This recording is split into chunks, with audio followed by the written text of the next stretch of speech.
Boom. Dr. Keegan, how are you, sir? I'm good, thanks, Chris. How are you? Yes, I'm well, mate, because I went to see Crowded House, didn't I? Yeah, I'd seen that. Prometheus Beard had mentioned that you'd been to see them. Yes, it was first band I ever went to see. I think in concert certainly back in oh god 1989. I think about then maybe 1990ish. Um, and they were playing down in Cornwall, so we thought, yeah, let's go and see them. It was yeah, it's amazing, isn't it? These bands, mate, they're all having a renaissance because it's only people like our age that go out anymore. Yeah, definitely. And there's no like musicians anymore. There was nobody plays instruments as well. I think that's, or very few people do. I think that's half the problem. It's all going to be dying, isn't it? Because people don't what go and listen to music. They don't watch films. They're certainly not going to go to the theatre or the opera, and everyone's just on TikTok scrolling 30-second videos. That's the attention span now, isn't it? People have like, is it like 20-second attention span or something? If you don't catch them within that 20 seconds, it's gone. They move on to the next. What did you next. say, mate? You spoke for 23 seconds then. I can't remember. Yeah. I lost my focus. Yes, it was funny. It was only after we saw Crowded House, who were really good, by the way. It was yeah, there's only a few of their tracks that I thought were really beautiful back in the day, and they played them all, and so it was quite good. I think they played some of their new stuff. But then someone said that they were COVID Nazis, so I started to feel guilty that I'd Yeah. patronised these bloody fascists, but no, I didn't really. But I, it turns out I don't think they were. I think their lead singer was quote unquote tested positive, and they had to cancel a few concerts back in the day. I don't know. I don't obviously haven't been on their social media or anything, but I hadn't seen nothing about them. I used to like them myself back in the day, but and I almost went to see them. I'd missed it. I'd seen that they were on a few days before, and then I'd seen they were going to Cornwall. And I don't know why Prometheus Beard he mentioned something about you'd seen them, so I was gutted because I did used to like some of the early stuff was really good. I don't know whether I'd like the newer stuff. I'm not sure about, but yeah, but I haven't been keeping abreast of them, so I don't know what their opinions are really.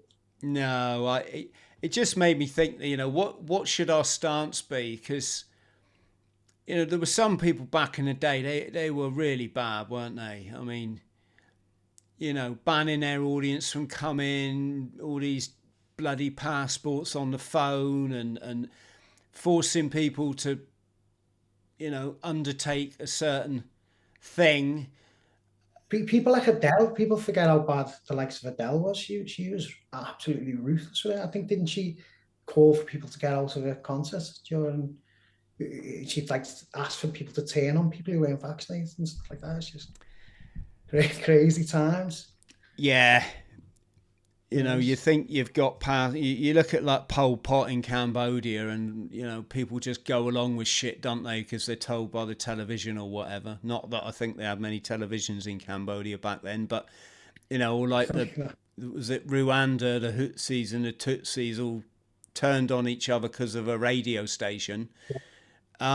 You'd think people would come on a bit, wouldn't you? But Yeah, you would. And since like the Second World War, did you see? I don't know where you stand on Jordan Peterson or Peterson, whatever his name is, but I watched somebody had shared a clip on Facebook the other day, and he'd said about when people think back to the Second World War, they always imagine themselves as Oscar Schindler.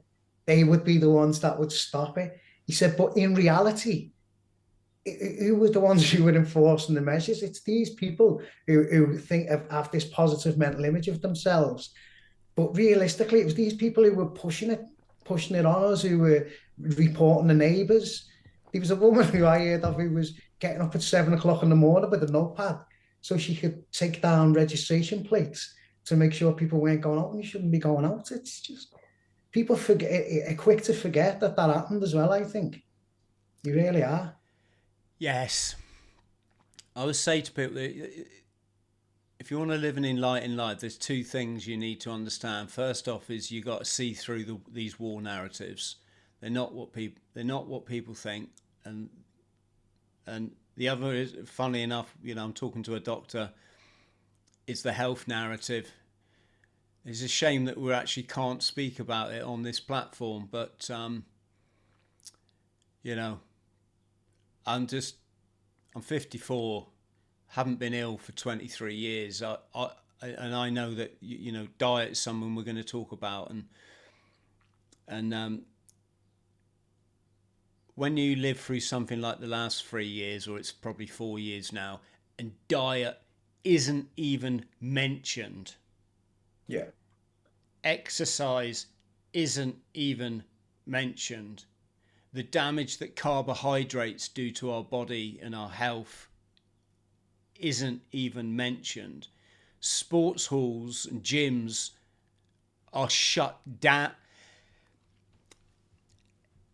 You got to understand all this stuff. You can't just go along with all this. You got to be able to see for what's going on. But anyway, we let's just first let me just say massive thank you for your book. Not Your Usual Doctor, Dr. Magnesium. Massive congratulations, and thank you for sending me a signed copy. Very much. I thought we could just chat today and sort of dip in and out of it. First of all, the COVID measures. What were we going to say about that, Lee? Well, over to you. So in the book, there's a lot about COVID, because obviously the book covers a period from 2013 to modern day, basically. So a large section of that is basically what's been happening in the last 3 or 4 years. And I was living through that. I was working through that. I was in charge of wards, certain wards, and I watched it firsthand. I seen what was going on firsthand at the time. And so my initial instinct, so the first thing I thought when people talked about there was this virus coming in and it was gonna cause devastation. We needed to protect people. We need to protect the elderly population by implementing measures. The first thing I thought at the time, I'm an acute medical doctor, but I was also working in frailty at the time. And the first thing I was thinking of was, we're going to push elderly people, or people who are almost getting towards that threshold for frailty, into frailty. So we're condensing down the 65 to 75, 80 population, and we're squashing them together. So by encouraging them to sit at home, to not get out into the fresh air, to not mobilize, to eat what they can get, basically what they can get delivered, it was a perfect storm for me to basically escalate that frailty, push all these elderly patients together. Frailty is the biggest cause of pathology, so it's the biggest driver for illness. Frailty is the biggest cause of death in humans and any animals, because old age is basically frailty. So all we did, we condensed that down and we filled the hospitals up full of patients who were essentially frail. And you can't get them patients out. We don't have any social beds for them. We don't have enough social workers. We have no funding in the social pot for them. So we basically got them, we stuck them all in hospital. We escalated frailty, we shortened the lives of these people, and we fill the hospitals up and fill the beds up, so we now can't get people who needed to come in. So that was my first thought. That was my initial thought when I had the measures. Which is, I do go on to explain a little bit more detail. I don't want to go on about it too much, but I have a theory called a low-hanging fruit theory, which is you have a tree with a low-hanging fruit at the bottom is the ripe fruit that's ready to fall off the tree. That represents the frailty population. And you have the more young apples up, which are firmer. And all we did is we packed our tree full of ripe fruit. So as you know, ripe fruit will fall off a tree quite easily, and that's the same with frailty. Frailty kills people. So if you have a truck that goes past, the vibrations off the truck's enough to knock a fruit off. A gust of wind, a bird landing on a branch, and that's the exact same with frailty. Anything that comes along is going to knock them off the tree. It's going to kill them because they don't have that functional reserve to fight the infection, and they're more prone to getting infections because they sit still. If they sit still, they become constipated. The valves fill up, it pushes on the bottom of the lungs, squashes the lungs down, they get infections. It causes them to go into urinary retention. So the urine sits in the bladder, you get urine infections. So it has so many implications, frailty and immobility, really. So that was my first thought when I thought about when I heard about these measures coming in.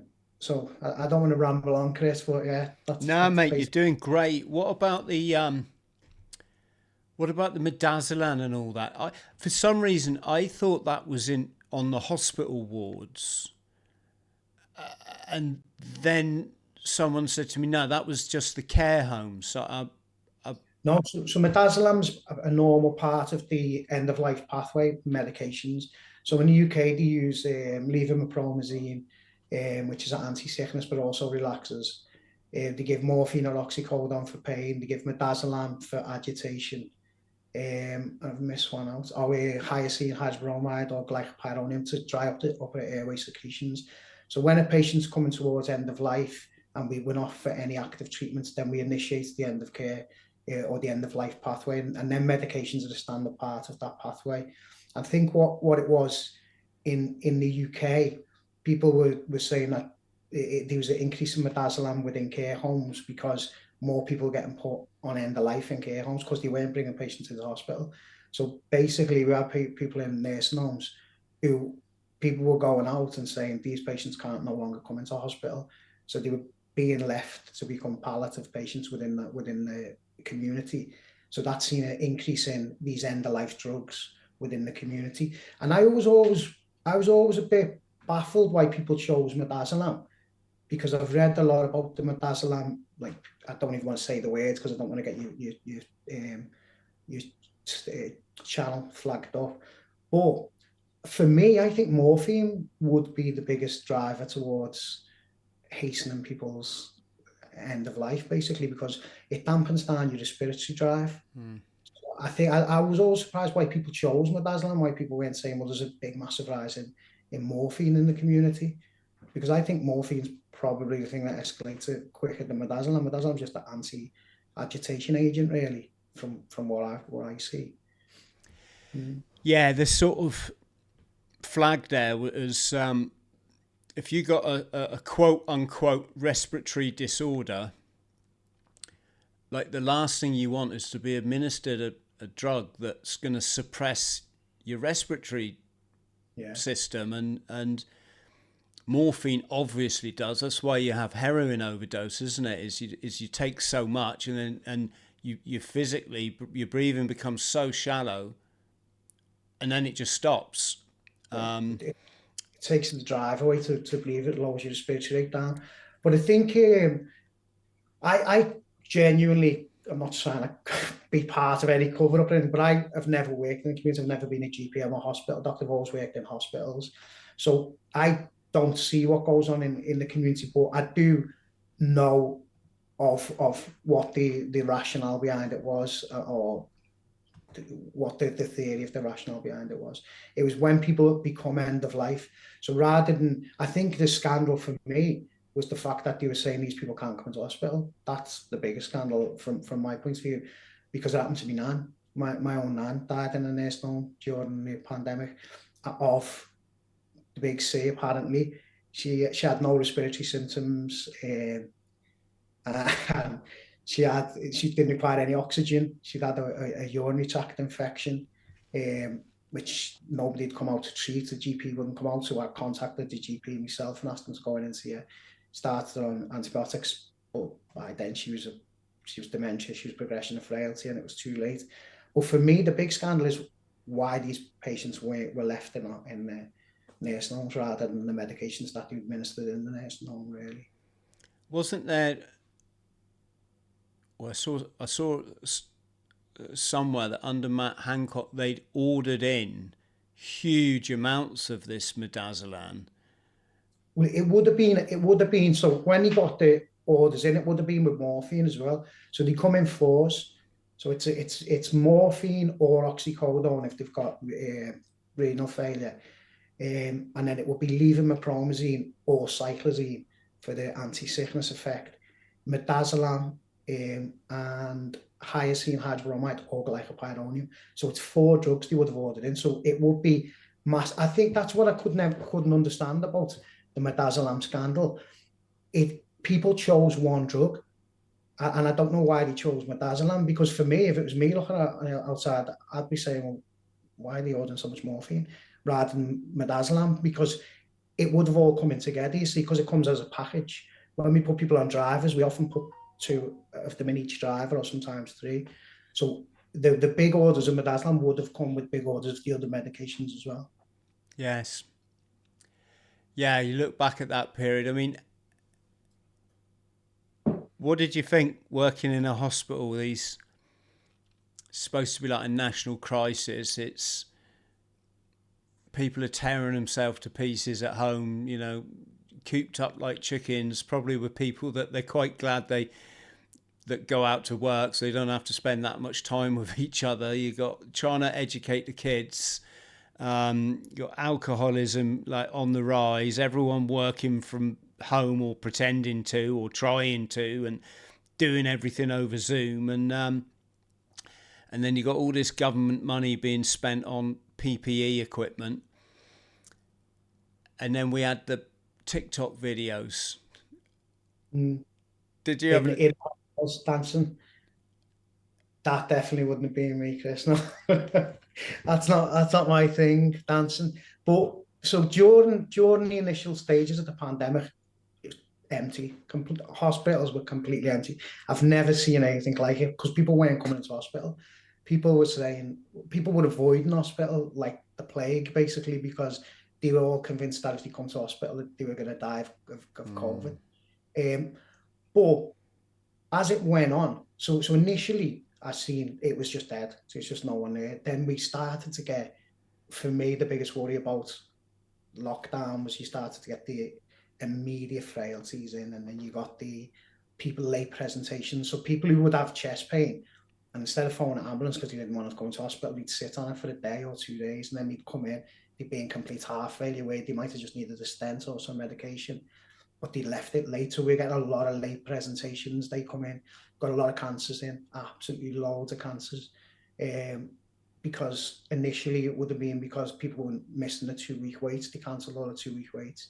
So in the UK, we used to have a brilliant, I mentioned this in the book as well. So in the UK, before all this happened, I'd probably give devastating news of end stage cancer as an acute medical doctor probably 2 or 3 times, maybe, because we wouldn't see it. You very rarely get it, because patients would have been diagnosed early. They'd have been going through the treatments, and then we see them when they're getting the treatments. So when they're getting the chemo or the radiotherapy or immunotherapy, whatever, that's when we tend to see them, because they're getting the side effects of the medications they're being given. But what I started to see, and what I noticed a big difference in, was like stage 4 cancers as a first presentation. So you're getting, there's a story about a lady in the book who came with, she'd had chest pain for a few months, I think it was. And she'd been coming in thinking she was having a heart attack at first, and that was excluded. Then they thought she had a PE. And I got asked to see her when they thought she had a PE. So I asked to do, her liver function was completely deranged. So I'd asked to do an ultrasound scan, and we seen loads of shadows on the liver. So I asked for a CT scan, and she was absolutely riddled with cancer. And this was like a first presentation, and I'd never seen anything like that before. And this was before all the secondary measures, all the other things come in, because I know people are talking about these hyper cancers and stuff now, but this was before all that. It was at the very start. And well, it was a few months in, like, but yeah, so that for me, that was unusual, because you didn't normally see that. As an acute doctor, you don't normally see that. So I was seeing early stages of that. And I remember at the time, I don't know whether you remember this, Chris, they used to run cancer deaths alongside COVID deaths on the daily updates. Did you ever notice that? It was always alongside early on. Yeah, kind of hard to talk about. I just got my own interpretation of it can we say, which is I just ignore all of it, Lee, because I know the truth. I know what makes people ill. Yeah, It's the one thing they never talked about. I call it bogeyman theory. If you believe it's other people are responsible for your well-being, that's just because we've had a lifetime of indoctrination, right yeah, from when we was kids at school. Someone's got a definitely. runny nose, they get locked in the cupboard. Not literally, but don't come to school. I wish we could. What we'll do, mate, we'll go over to locals in a moment, if that's all right, and we'll just chat freely there. So, folks, if you want that part of the chat, there's our locals platform link is running along the bottom of the screen, or it's in the description box below. Completely free, folks. Our locals. But yeah, Yeah, I have some interesting theories on that myself, to be honest. And I know I don't want to get your channel in trouble, but I've got a few interesting theories about that cancer development and stuff, and why that escalated and stuff that we can talk about later. absolutely, absolutely. So, in no particular order, let's talk about your alcohol free. Yeah. So sorry, go on, No, go I on. was just going to say I try to be, Lee. There's no sort of bones about it, really. It's just a better way of living. I think an issue for people like myself is it's when them occasional parties crop up. They get fewer and far between as you get older, anyway. And and I get invited to some good sort of gigs. Few old friends, all this sort of stuff, and it's it's problematic because the little angel or the devil on your shoulder, whichever one it is like, yeah, go on, just a bit, just a few bit. It's really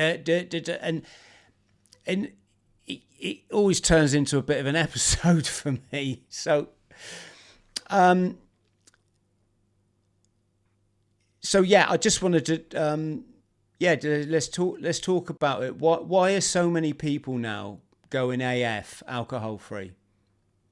So you touched on that little devil on your shoulder. That's kind of how I got into this AVRT technique for alcohol, to avoid alcohol.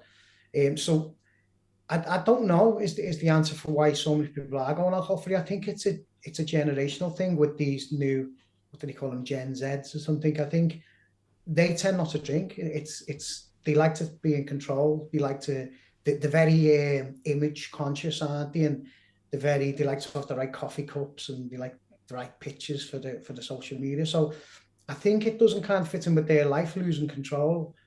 I think that's a big driver, and that's a big driver for alcohol free, which I've reaped the benefits of because I have stopped drinking. There's so many alcohol free, and because I love the taste of lager. It's like if I could choose any drink, I would choose lager because I love it. So that's the thing I found hardest about giving up alcohol, was that I'd missed the taste. But now there's that many good alcohol free drinks out there, and that's because of this Generation Z, or whatever they call them, where these they've pushed it. There's loads of micro breweries and independent breweries who are making it, and you can't distinguish between a good IPA and some of these mushroom kind of alcohol frees that they have. But I think, from my point of view, I agree with you, because I think it's a destructive thing ultimately if you drink.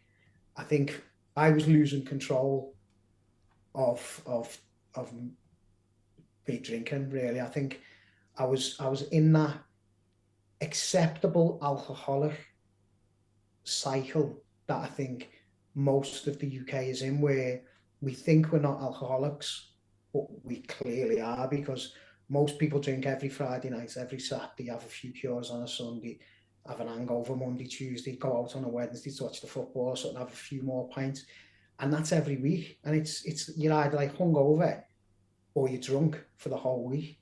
And that's what I found. I had my daughter, who I know we're going to talk a bit more about in a bit, but when I had her later, because I'm like 46, my daughter's 6, so I had her as a 40-year-old. And I thought, I don't want it. be in that cycle of ruining, because I've got a 24-year-old son as well, and I'd been an ex-soldier, been a bit of a lunatic. When I was younger, I was a party animal and stuff, and he'd witnessed that. He'd witnessed me falling asleep on the floor and stuff like that, and when I got home after the session, and I thought, I don't want my daughter to see that now, and that was my biggest drive. I didn't want to be too hungover to do anything with my daughter, and I didn't want her to see me in that state, and to lose control. And I was starting to lose control of myself when I drank as well. I was getting angrier, and I think that leads back to my childhood and also to where I grew up. And I think it's the forces as well, where you have anger in you, don't you? It takes a while to get over that. And I think, again, I'm not just keeping plugging my book, but I talk about that in it, where I talk about the kind of what I brought into medicine, and the demons that I already had before I went into medicine. And I think most soldiers go into the forces with a lot of them demons. Really, most of us actually go in with them, and that's the drive. I went in the forces because I was fighting every day. I was in gangs. I was in trouble all the time. I was fighting, and I thought, I was boxing from a young kid, and I thought my way out is to join the Marines, because my granddad was a Marine. His granddad was a Marine. His granddad was nominated for a Victoria Cross in the Marines, and so it was like our family thing was the Marines. So I went to join the Marines. Got scammed and ended up in the RF regiment, which I'm glad about, though, because I think if I'd joined the Marines, I would have boxed and I probably wouldn't have got out. And I think for me, the right thing with the forces was to go in, get my head together, get away from the crowd that I was with, let everything pass by, and then come back out and settle down. And that's what I did. But it doesn't mean that you come out of it any less tarnished as a person. And I think, and I found I was getting worse when I was getting older and the further away I've been out the forces, which is mad, because I had a successful career. I was doing well in my career. I'm married. I've got a settled family life. But I seemed to be getting worse as I got older, in terms of like angrier when I was drinking. And it was bizarre the way it was happening. I don't know whether I was kind of facing up to things that might have happened in the past, and they were coming out at that time. But I decided to turn it around and to get a grip. And I haven't drank for 9 months now. Yes, good effort. I had a chap called Steve Brown on the podcast. He's former para. He's written quite a few books now, and he said something which just reminded me of our mentality when we were in the forces. And he said, for years he'd walk down the street, and anyone coming the other way, any bloke, he said he's already like, I was going to say eyeing him up. That's not what I mean. But he's already getting a fix on Exactly him. what you mean. He's weighing up his character. He's thinking, right. And he says, Chris, I'm looking at these blokes. They're just innocent blokes walking down the street, and I'm already thinking, like, how can I put them in intensive care?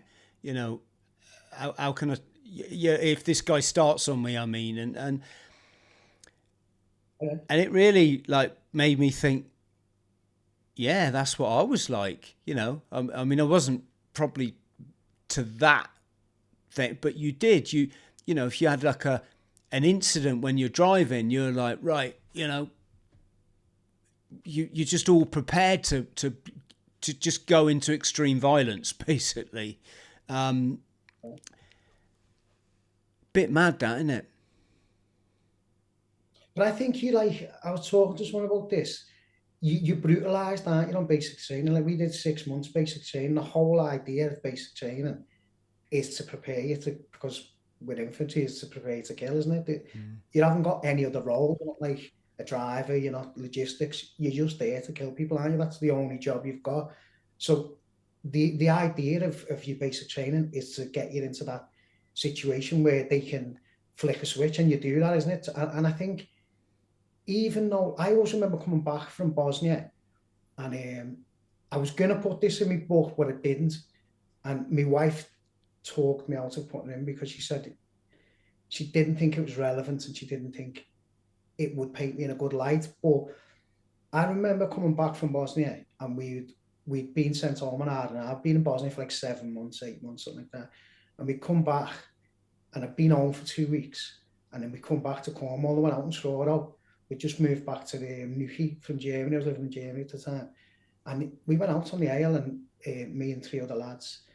And we went into a pub, and he was like a rugby team in the pub. And straight away, I always had that kind of thing. I'm 5'7", so I always wanted to fight the biggest person to prove myself, because I always had that complex about being 5'7". So if you go throw me in a room, I'd have had a drink when I was younger, I'd want to fight the biggest person in the room. I was like Scrappy Doo or something. So I had that mentality where, so then we go in anyway, of course, murdered, 4 of us in this pub, get kicked out. And then we're walking along the road, and the police come, and one of my mates, we used to call him Little Shit, was his nickname. He was up at a scaffold, and the police told him to get down. So then, as he got down, the police said, so you've just been urinating on a war memorial. So we're like, oh, come on, mate, we're soldiers. We clearly wouldn't urinate on a war memorial.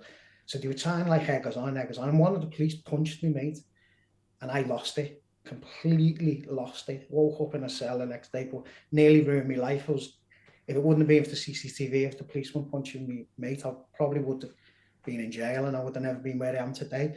But it was that switch. It was that trigger. Literally, that one punch to me, mate, and I lost completely lost the plot, because I've been drinking. And I think they put that in you.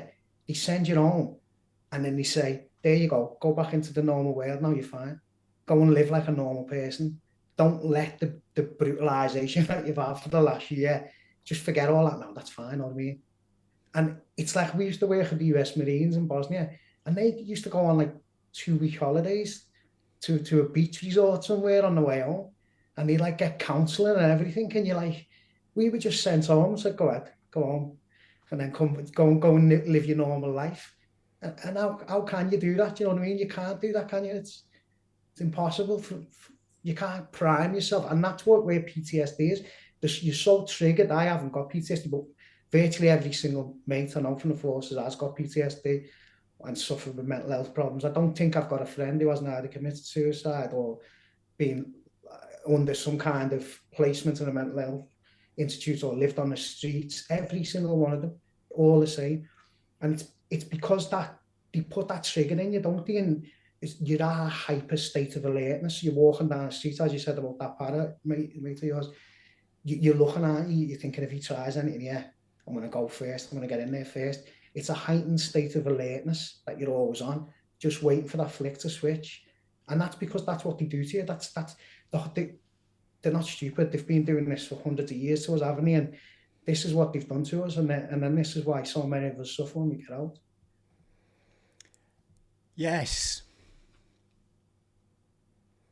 Do you think there's a link then between what you see on a hospital ward, you know, a lot of death and a lot of, horrible stuff, and being in the military?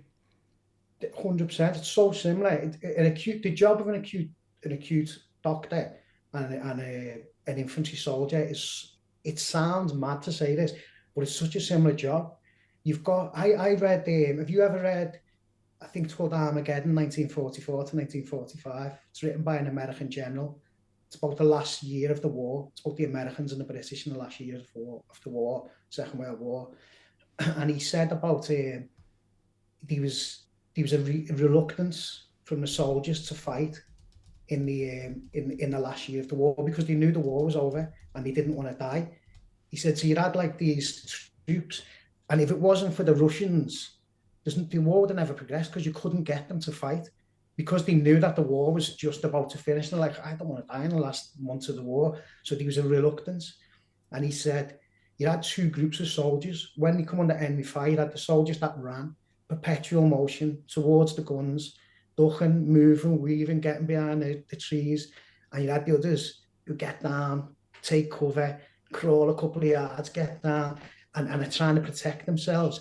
And and you get like, he said he'd rather have 10 of the first soldiers than 1,000 of the second, because they survive. They move you forward and they survive. The others die along the way. And that, as mad as it sounds, that's exactly what being an acute medical doctor is. When you walk into an arrest situation, you get two types of doctors. You get the doctors who start fishing for the ABG in the wrist and start looking around for things to do, things to switch on and volunteer for chest compressions. And you get the other type who fly in, say, come here, let's get it, then let's organise everything, let's get on the chest, someone get in the airway, someone to tank it. And it's that kind of, if you're a good soldier, a good infantry soldier, that personality makes a good acute doctor, I think. It's very, very similar. So, I mean, doctors are renowned for drinking a lot, aren't they? They are, yeah. Is that because... Can you still turn off this screen? No, you're fine. Okay, cheers. Yeah, they are, because of the same stresses, and I think pilots are as well, aren't they? Yes, bit of a bad job to have a drinking problem, isn't it? It definitely is, yeah. Yeah. Yes. Can you tell us, I mean, you don't have to, but you must have seen some unpleasant things. Have you had to break the news then that someone's lost a loved one? Many, many times, yeah. It's part of the job, unfortunately. So, again, I feel like I'm just proper plugging my book, but I'm not. No. You're on it. I mean, you've written a book. Yeah. It's going to be a side of life a lot of people have never got their head around. You're very open-minded. You're forward-thinking, and yeah, by all means, plug your book, mate. I'm showing a copy of it now. I can't see anything you've gone off, because I can only see myself, so I can't see what you're doing. Yeah, no, just stay as you are. Otherwise, we might screw something up. But yes, Dr. Magnesium, not your usual doctor. There you go. We'll put a link for it below, folks. But yeah. As I was saying, it's that you see it in the films, don't you, and the documentaries that, and it's just like, oh my God, you wouldn't wish that task on anyone.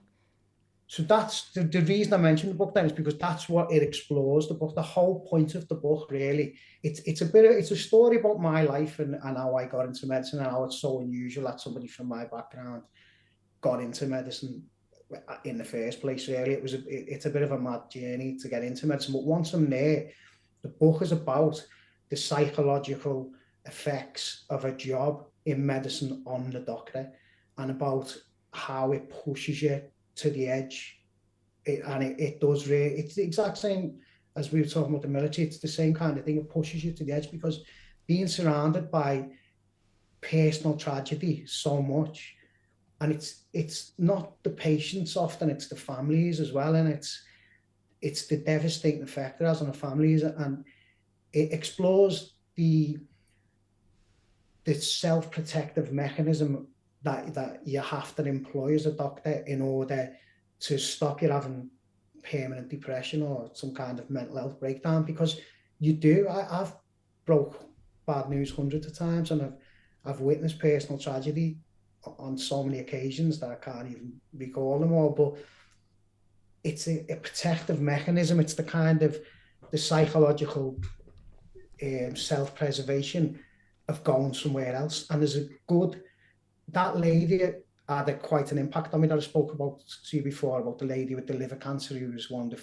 first I ever broke that devastating news to, about her having liver cancer.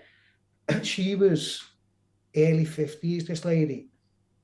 And I remember I said to her, it was during the COVID measures, so you couldn't have relatives in the building with you. You had to go in on your own.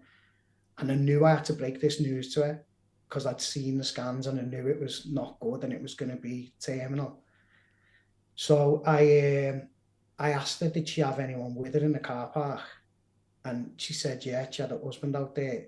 And she said, why have I got cancer? So I was like, in a corridor, we had people walking past, and I'm like, well, just bring your husband in, because I want to make sure that you take everything Kim was saying, and it's better to have someone there. And I said, I'm dying, aren't I? So you're like, well, just bring your husband in and we'll bring him in. And I've done this so many times before in my career. And I brought them into the family room, and the husband come in and he sat down, and I brought a nurse in with me at the time, who was one of my friends. She's from Liverpool as well.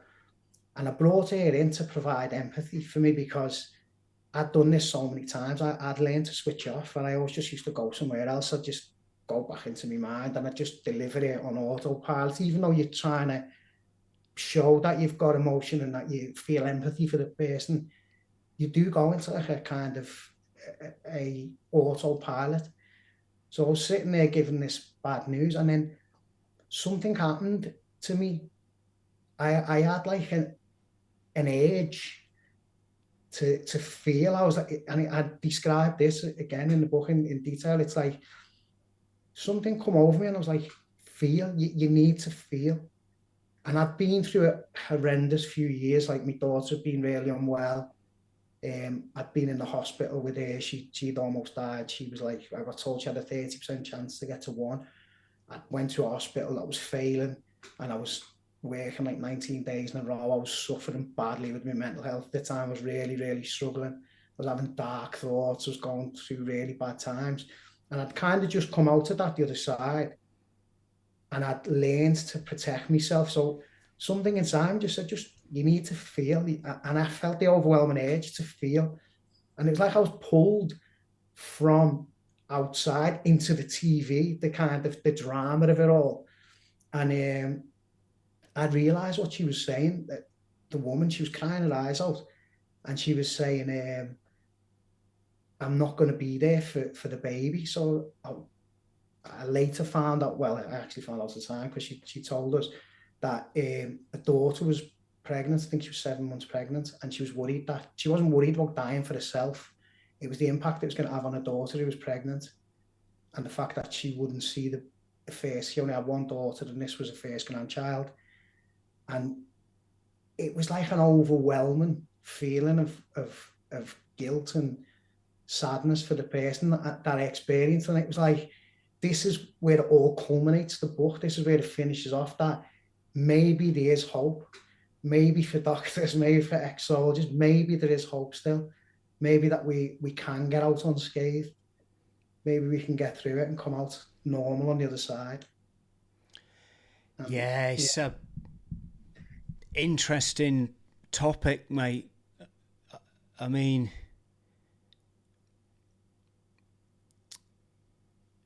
yeah, I mean, I was a substance misuse specialist for I was a substance misuse specialist for 3 years in a clinic in the in the community, and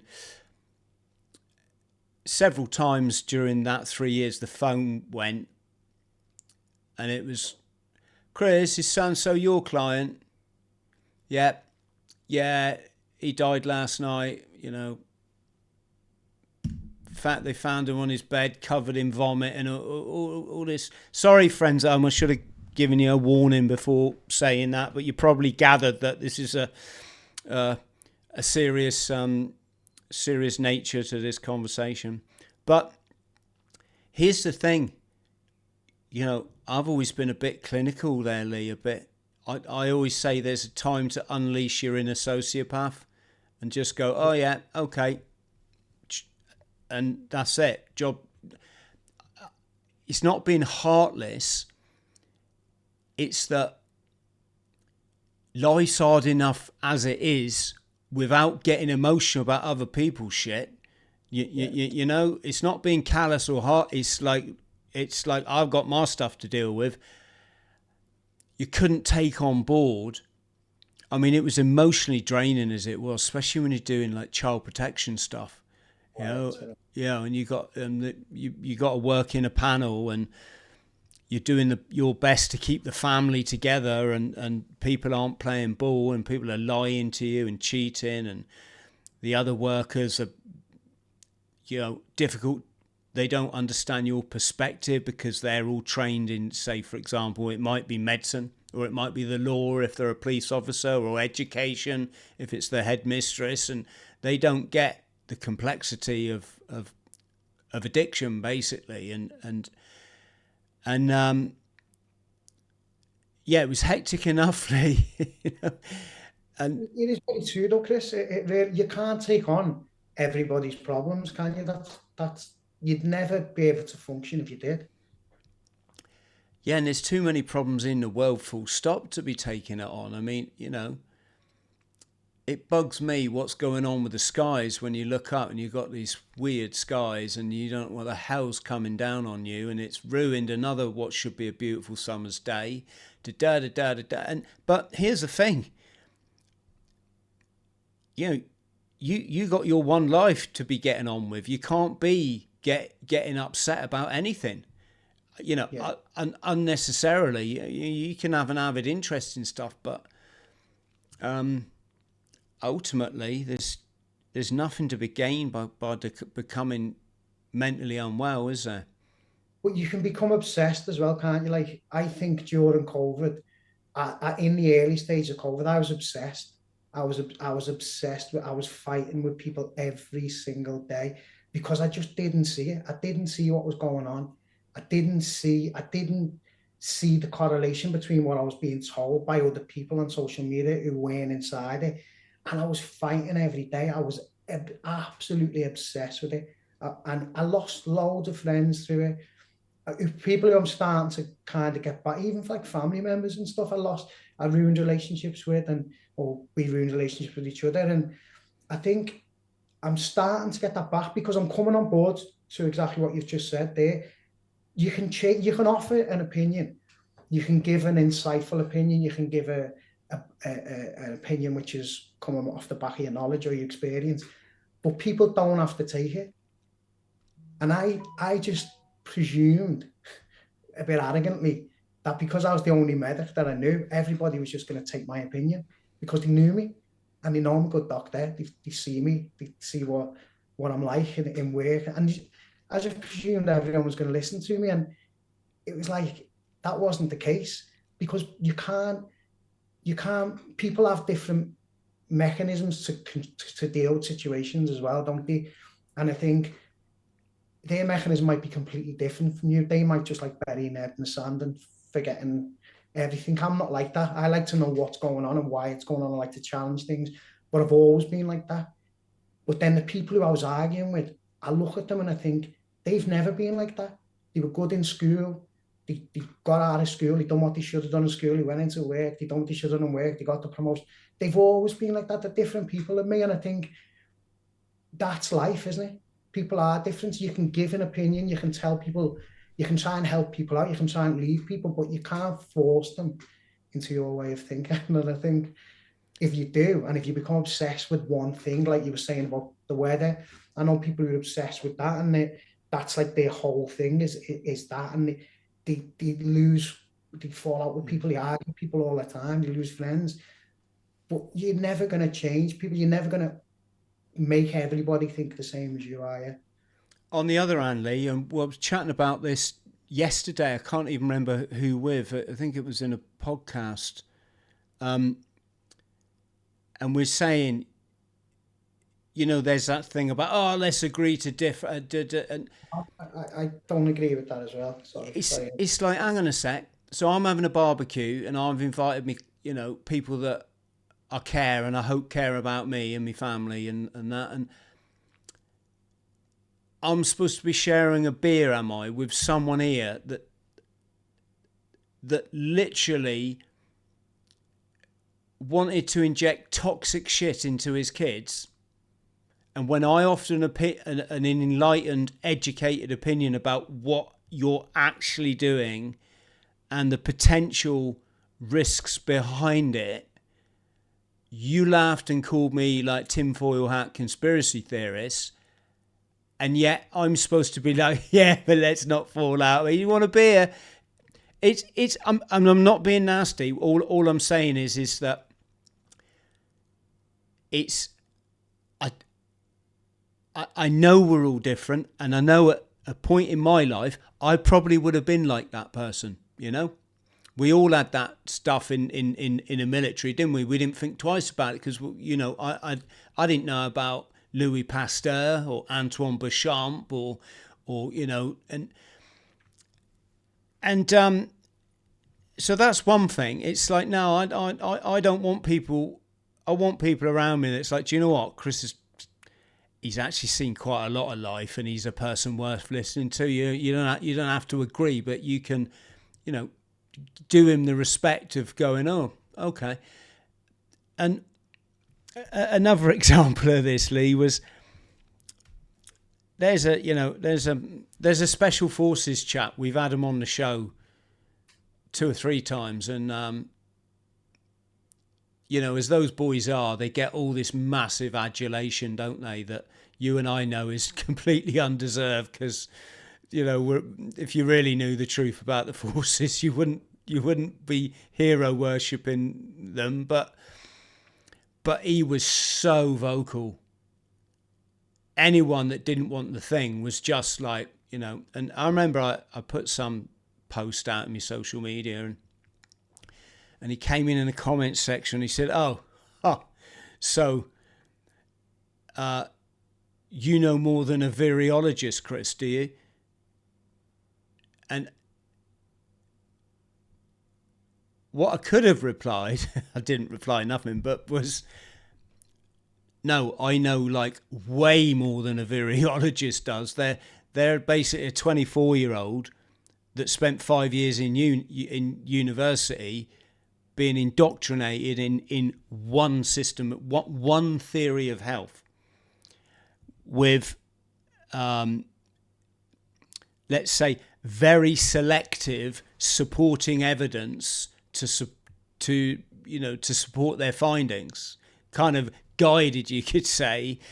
Whereas in order to really understand life, you've got to have been out there and lived it. You've got to have been around a bit. Like you're telling us your experience in the military, Lee, and having a daughter that that was critically ill, and etc etc etc, and there's, it's just funny, isn't it? People still bow to that. Well, I think for me, Chris, what I meant by that is I do that now, or I'm trying to do that now, to protect myself, because I was in such a negative place myself, because I just basically hated everyone. I was like, I can't stand them. I can't, because the frustration you had, I had the exact same frustration, because I was coming from the same side as you, and I was getting people who I know for a fact had no kind of background in it, or not even just, I'm not being arrogant, I'm not saying I was a doctor so I should know more, obviously, because you've just pointed out that from a doctor you're seeing selective evidence, and you're seeing selective evidence fed to you. So it's you've got to be able to look outside that and look at different and approaches to medicine, which is what I do. But the fact that I do have a higher level of education than I would have when I was in the force, it means I can critically analyze things better than I would have been able to then. Doesn't mean I'm always right, but it means that I have the ability to be able to critically analyze things. I have the underpinning knowledge for certain conditions and stuff. I know how lungs work effectively. So I was putting forward an argument to people I know for a fact I've got no interest in this. It's not even that they've got no education. They've got no interest. They've never expressed an interest in health matters, in food or anything, but they just listen to the narrative of the mainstream media. So they're calling me a conspiracy theorist. I'm putting in a 10,000 word essay on Facebook about, you've got to look at this different picture, because you've got to look at how things interact with the ACE inhibitors on the lung, whatever, and it causes local inflammation and reaction, whatever. And I'm putting it aside across, and then you're getting back, you're a conspiracy theorist, in like 2 or 3 words, just dismissing everything you've just said.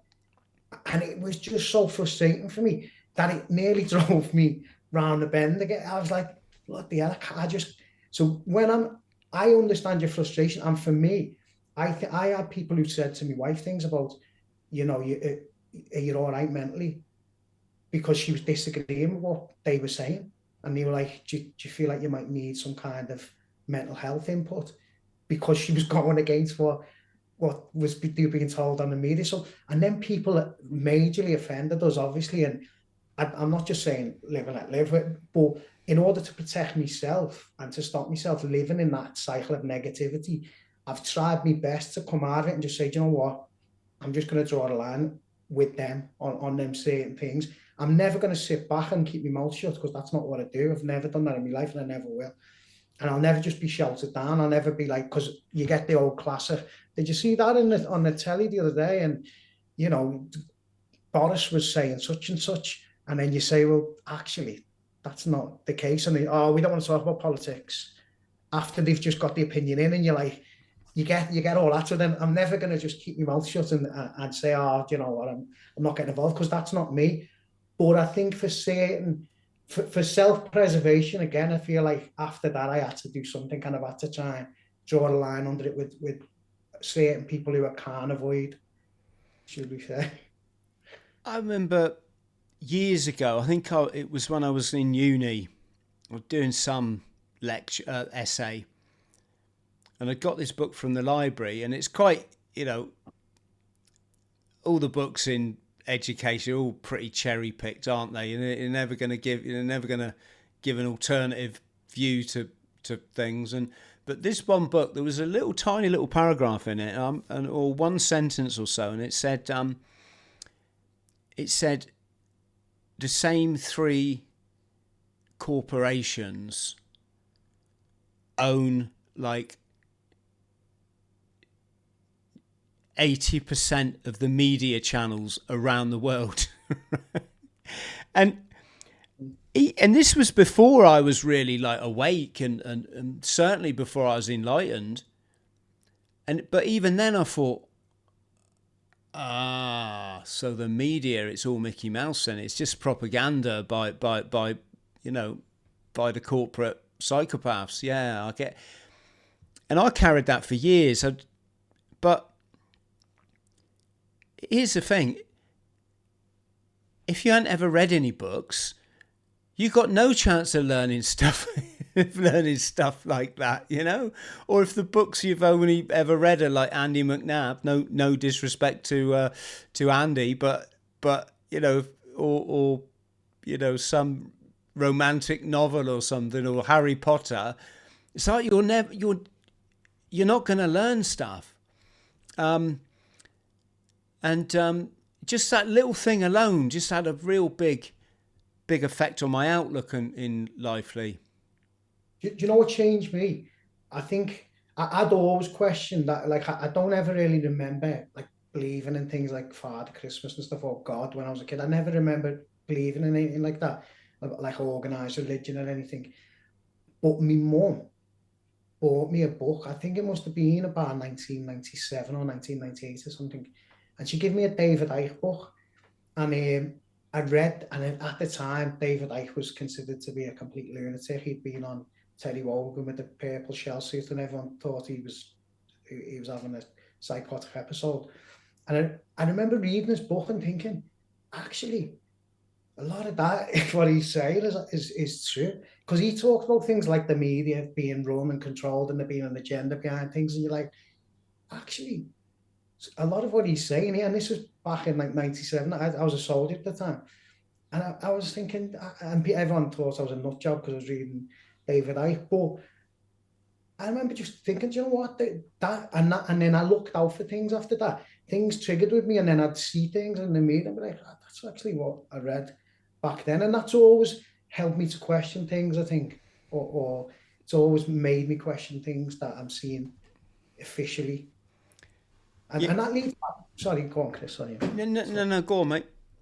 So that leads kind of to the title of my book and to my nickname, Dr. Magnesium.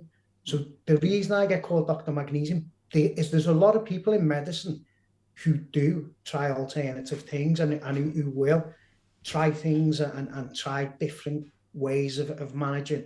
So when I worked in a cardiothoracic centre, we used to do bypass grafts. So we do coronary artery bypass grafts. And when you'd handle a heart, or when the heart restarts, the actual manual handling of the heart, or the electrolyte imbalance in the blood after it, causes a lot of people to go into atrial fibrillation or into like a tachyarrhythmia. So what we used to do, before we'd give anyone medicine, we'd give them magnesium. So we'd just try it.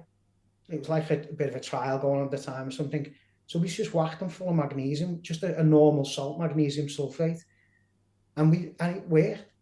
So then after I left that cardiothoracic centre, if I got a patient coming in an AF, I go, yeah, I've seen that work in a cardiothoracic centre, so I'm going to do it. So I give people magnesium. So people are like, are you mad? Why are you giving someone a salt when the they're going into AF, you need bisoprolol, you need digoxin or whatever, flecainide, whatever, amiodarone if it's bad. But they're all like, especially like amiodarone, they're toxic medications and cause damage to the rest of the body. So why not try something that's relatively safe and that is natural? It occurs in nature. Why not try that? So then I started doing, and that's kind of where the people used to go, here he is, Dr. Magnesium. Probably a little bit derogatory at first, but then I've seen it work so many times that I still do it to today. I still give people magnesium when they're in AF and stuff like that. And it's this is where you're so conditioned. This is where you're saying about selective evidence and selective reporting. If people get a condition called torsades de pointes, it means that so basically you can either your heart can beat too fast from the top or it can beat too fast from the bottom. If it beats too fast from the bottom, it's a lot more dangerous than when it beats from the top, because you lose cardiac output. Your heart doesn't have time to fill up with blood and push out, so you don't oxygenate your brain, you don't oxygenate tissues, your organs, whatever. So a ventricular tachycardia is a lot more dangerous than an atrial tachycardia, so the bottom. So what we do is when somebody's in prolonged QTC, so that means basically the contraction of the bottom heart prolonged, it's going longer and longer and longer with every beat. You often get a refractory ventricular tachycardia or ventricular fibrillation, where the bottom of the heart just goes out of sync and it can't beat.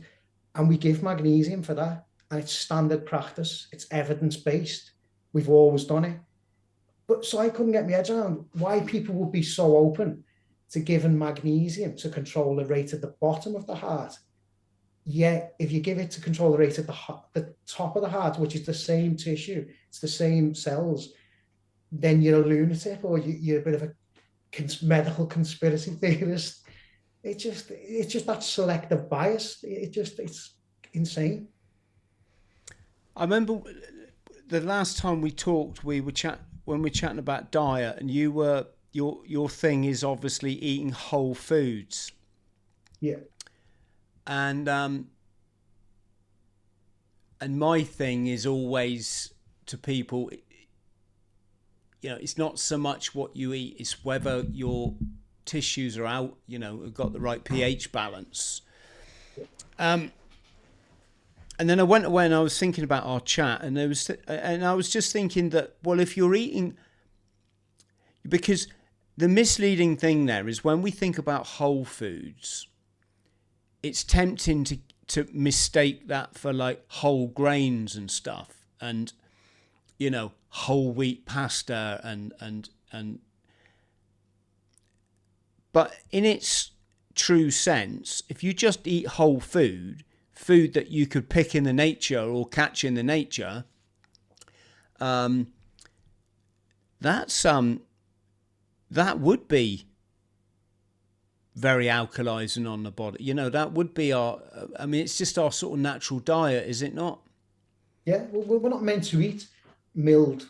I think they didn't mill and come out until 10,000 years ago in order to keep people in one area, so you could keep people didn't that, because we were hunter-gatherers, in order to enable us to establish settlements, they started to mill and make breads and pastas and things, which is just artificial crap that you're not meant to eat. It's just like feeding cows or pigs oats or something. It's just something that fatten them up and keep the bellies full, but it has no real nutritional benefit. And I think that I haven't really looked into it for years, but I'm pretty sure that's where it started. It's quite simple. The factory produce grains and rices and wheats and stuff like, well, wheat is a grain, well, rice is a grain, I suppose. It's a very modern thing, isn't it? It's only when you got the industrial techniques to plant loads of fields full of grain and then harvest them in a wanna like that.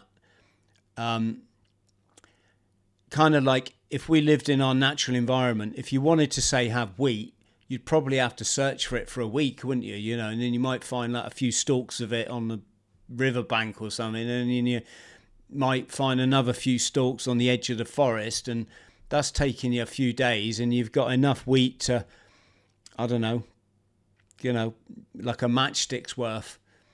Whereas now, if you want to have like bread, you can have thousands of grains in that piece of bread alone that would take you probably 2 or 3 years to get in, and it's out of sync for us. And the glucose spike that comes from carbohydrates just flushes our body, full of sugars basically, and the sugars are acidic in the body, as we know, because sugar can rot through your teeth.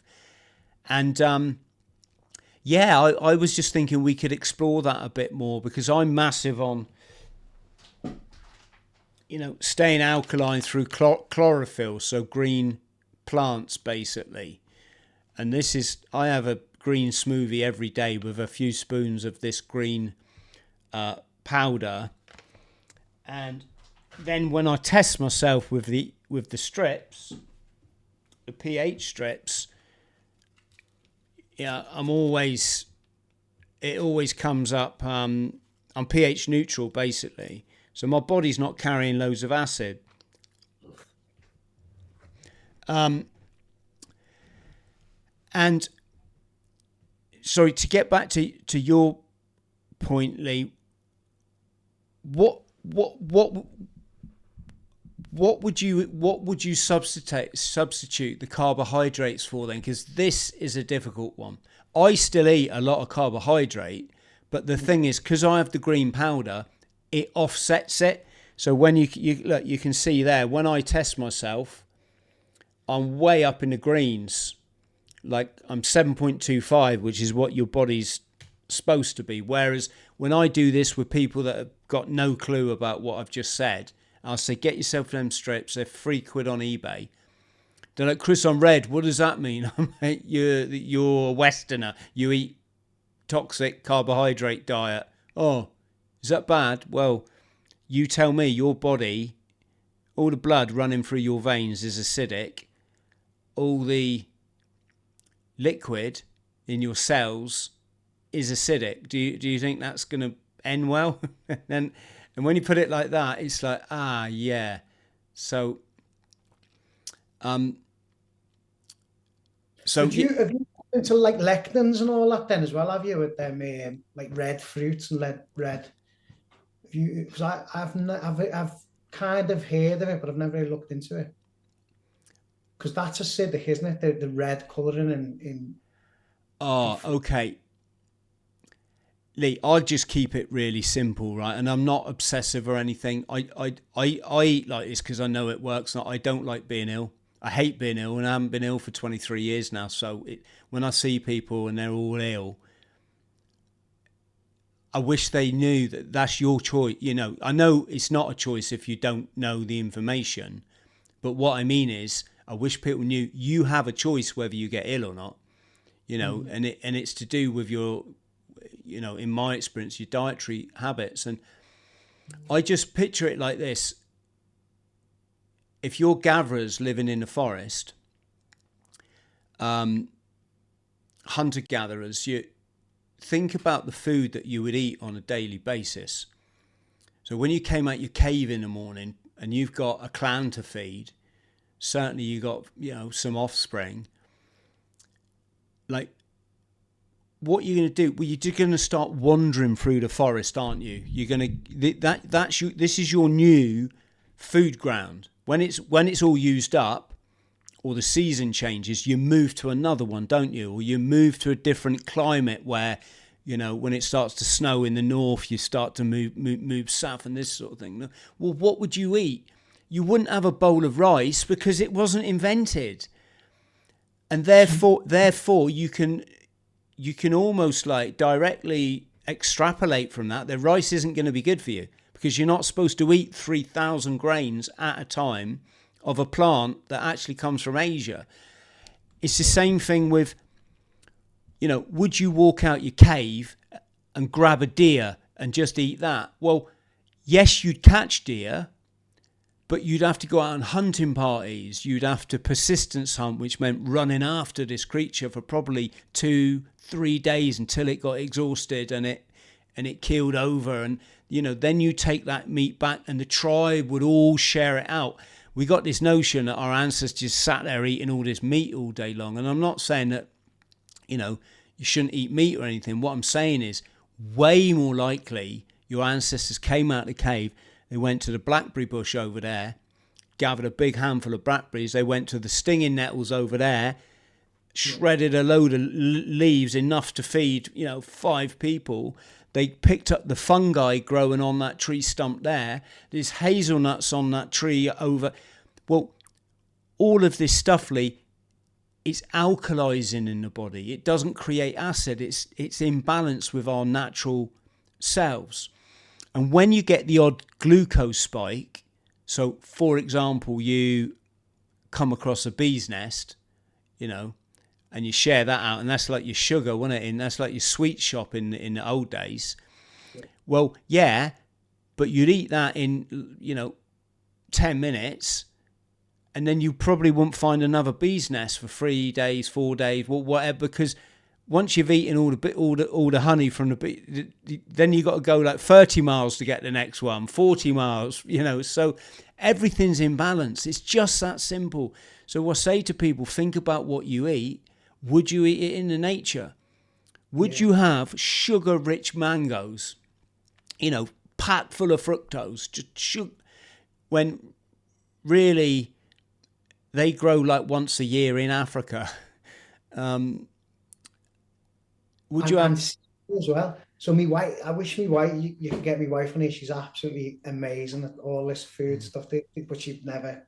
She's very camera shy. She'd never go on, but her job is food development, and she's basically works with governments to try and remove ultra processed food out of school meals and like national meals and stuff like that. So she's trying to devise diets which are convenient. You make like bags that you cook with all ultra processed free food, and she's always saying about seasonal variation as well. And you've just hit the nail on the head where you said about the mango, where it grows once a year. She was saying about there's a reason that fruit gets sweeter at certain times in the season. It's because you need to eat that fruit at that time, because you would naturally be short of something by that time in the season. So fruit would ripen and would get sweeter at that time because that's what you needed. And it's exactly what you've just said. So you would get that burst of whatever that fruit contains at that time when you need that fruit. And then that would go, and you wouldn't see that again until next year. So you'd eat seasonally as well, which we don't do anymore. We get like strawberries flew in from like the Middle East and Egypt and stuff in the summer, in the winter. Absolutely. Why sugar-rich fruits in the winter? What I wanted to ask you, Lee, is so if you're not having the chips and the pasta and the baked potatoes are all right. I suppose that's a single. That's not processed, but the pasta, the rice, what? So I think green veg, like you've just said yourself. So I would eat small amounts of potatoes and stuff like that. Also, in the morning, say I normally just eat fruit like a banana or something in the morning, one banana with a cup of coffee or something, and then throughout the day I would just tend to eat jacket potato with a bit of cheese in or something, and then just a normal meal. I just have like a fish or a bit of meat with loads of veg and 1 or 2 small potatoes or something. And snacks, I would eat like dates and nuts and stuff like that. I eat a lot of nuts. So I just eat, and berries as well. I eat a lot of berries. I used to eat a lot of like citrus fruits, but obviously I noticed with that you're getting like heartburn and stuff, and you think, well, that's not right, is it? So I don't eat as much citrus fruits now. I tend to eat more like berries, and I don't like sweet apples either. I like more like seasonal apples as well, because you get a lot of sweet apples and out of season and stuff like that. So I just tend to eat whole natural foods, like what you're saying, like a kind of whatever's in season, fruit and veg wise, with meat and occasional small potatoes. And you can eat bread, you can eat like sourdough breads and stuff like that as well, but obviously you don't want to be hammering them. But maybe a bit of scrambled egg on sourdough toasted or something now and again as well. And I don't really eat chocolate, but I have now and again. I'll have a little bit of chocolate now because I don't drink alcohol, I don't smoke, don't take any illicit substances. So you've got to have some small pleasure in life, haven't you? So I'll have a little bit of chocolate now and again. But what do you think then when you walk in a hospital?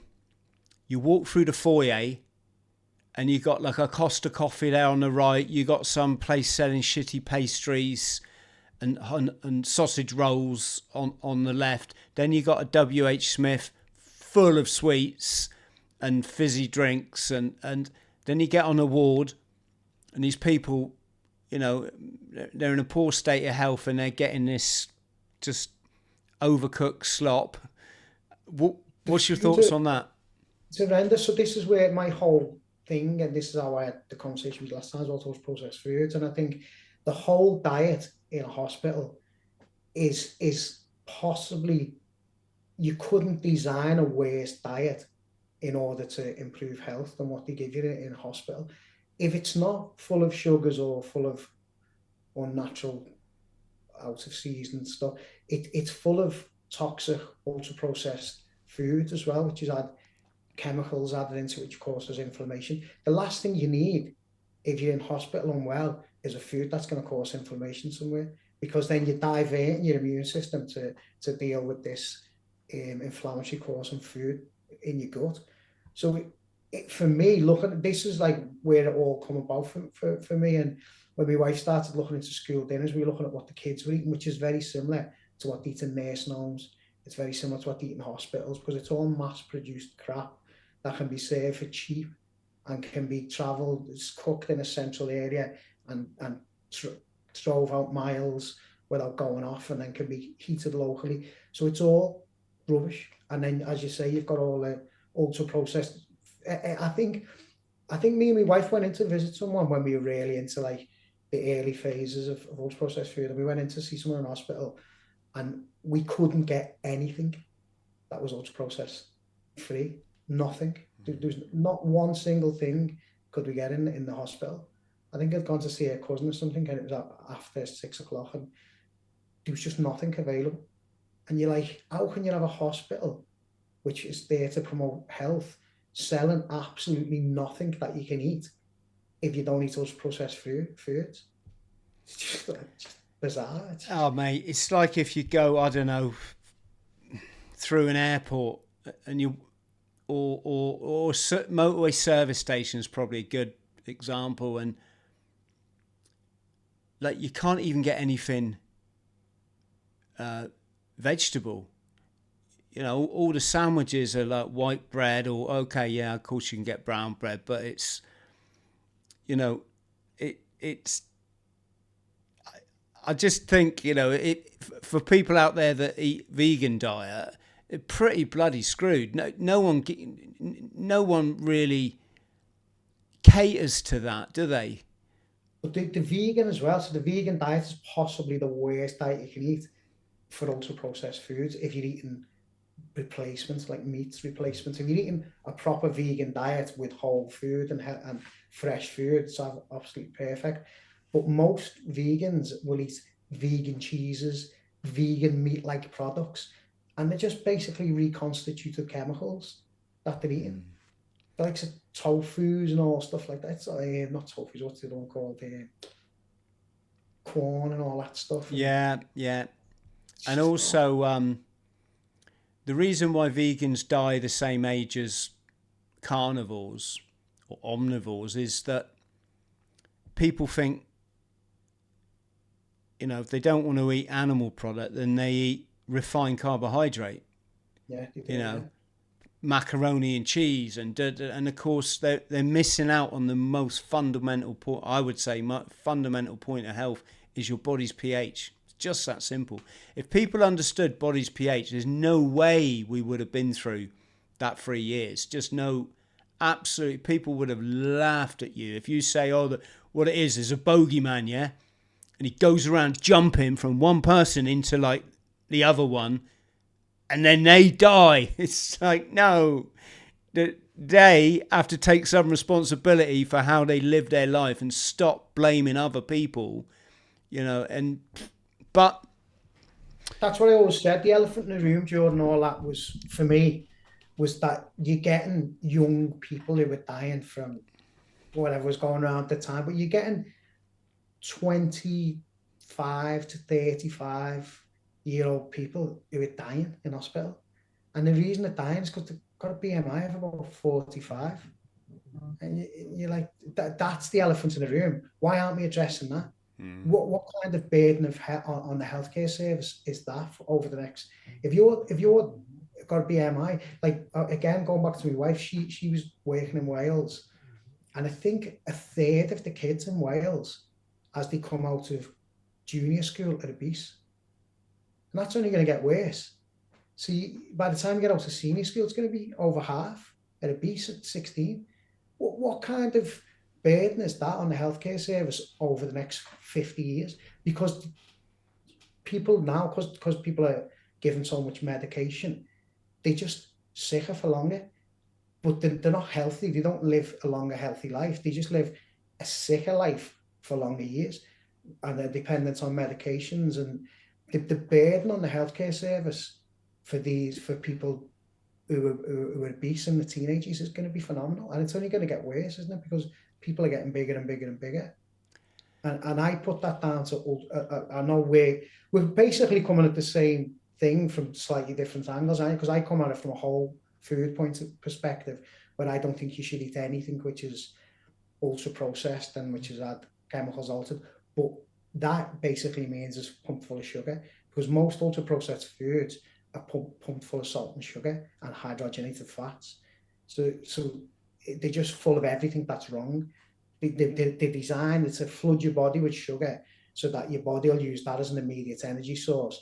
They're low in fiber, so it transits through your gut quicker. So your body thinks, shit, I'm going to lose all the nutrients out of this. I need to grab hold of it. And while you've got these massive sugar spikes, which, as you say, are going to become acidic further down the line. But what your body's doing then is thinking, I need to grab onto an energy source. So it pulls all the fat in, and they fill it full of hydrogenated fats.